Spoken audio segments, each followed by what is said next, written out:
آج کل کے دور کے اندر لوگوں نے رواج کو جو انسان کی برادریوں کے درمیان ہے، اپنے قبیلے کنبے کے درمیان ہے، اس کو دین کا نام دے رکھا ہے، اور ایسی رسم و رواج جس کا سنت کے ساتھ یا شریعت کے ساتھ سرے سے تعلق ہی نہیں ہوتا، اور لوگ اس کو اسلام کا نام دے دیتے ہیں۔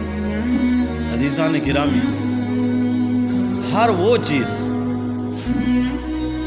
جو انسان کی اپنی بنائی ہو اور اس کو دین کا نام دے تو یہ کھلی گمراہی ہے۔ یاد رکھیں، قیامت کے دن وہی عمل چلے گا جس کے اندر سنت شامل ہوگی، جس کے اندر نبی کا طریقہ شامل ہوگا۔ اگر وہ عمل سنت سے خالی ہے، نبی علیہ السلام کی طریقے سے خالی ہے، تو پھر یاد رکھنا وہ قیامت کے دن انسان کے منہ پہ مار دیا جائے گا اور کہا جائے گا کہ تو نے دنیا کی ہر چیز سیکھی تھی، دنیا کے مال اور دولت اور اس کے حصول کے سارے ذرائع تو نے سارے چیزیں سیکھی تھی کہ دولت کیسے کمائی جاتی ہے، مال کیسے کمایا جاتا ہے، تو نے میری محبت حاصل کرنے کے لیے، مجھ تک پہنچنے کے لیے تو نے میرے نبی کے طریقے کو کیوں نہیں سیکھا تھا؟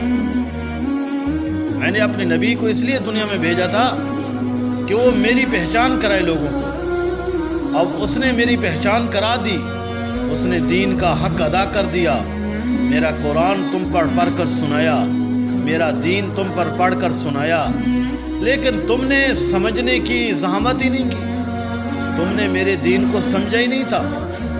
اور آج ہمارے اندر یہ غفلت پائی جاتی ہے کہ ہم آج دین کی باتوں کو غیر ضروری سمجھتے ہیں۔ یاد رکھنا، اس پر بہت بڑا نقصان ہو رہا ہے۔ آج ہم میں سے کتنی لوگ ہیں نمازیں پڑھنے والے، کتنی لوگ ہیں روزہ رکھنے والے، لیکن مسائل معلوم نہ ہونے کی وجہ سے نمازیں بھی ان کی درست نہیں، ان کے روزے بھی درست نہیں۔ اس لیے کوشش کریں، یاد رکھنا، دین کو سیکھیں، سیکھ کر عمل کریں تو وہ چیز اللہ کے ہاں بڑی مقام رکھتی ہے۔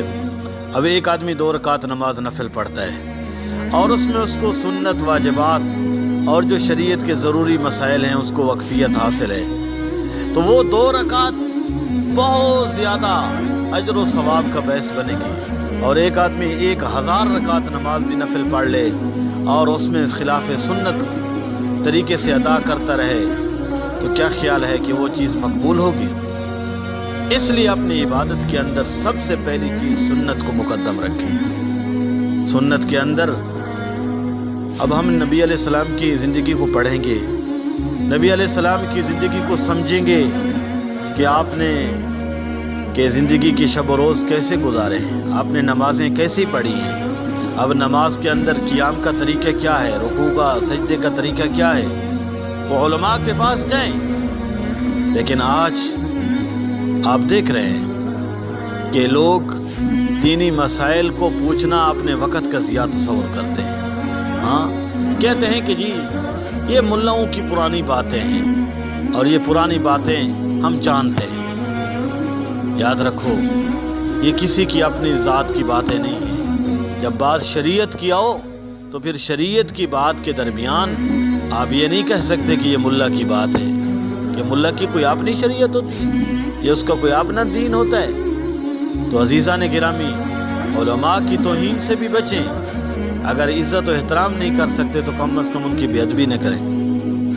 سب سے پہلا حکم، جن لوگوں نے دیندار لوگوں کی قدر کی ہے انہی کو دیندار بنتے دیکھا ہے، اور جن لوگوں نے دیندار لوگوں کو رسوا اور ذلیل کرنے کی کوشش کی ہے تو وہ دنیا سے ناکام لوٹے ہیں۔ یاد رکھو، اس لیے کوشش کریں کہ علماء کی، حفاظ کی، قراء کی اور نیک لوگوں کی جتنی ہو سکے عزت اور احترام کریں اور ان کے ساتھ جڑنے کی کوشش کریں۔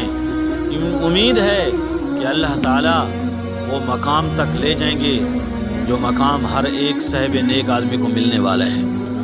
تو عزیزان گرامی، یہ مختصر سے وہ باتیں ہیں جو اللہ تعالیٰ ہم سب کو اپنی زندگیوں میں لانے کی توفیق دے۔ وآخر دعوانا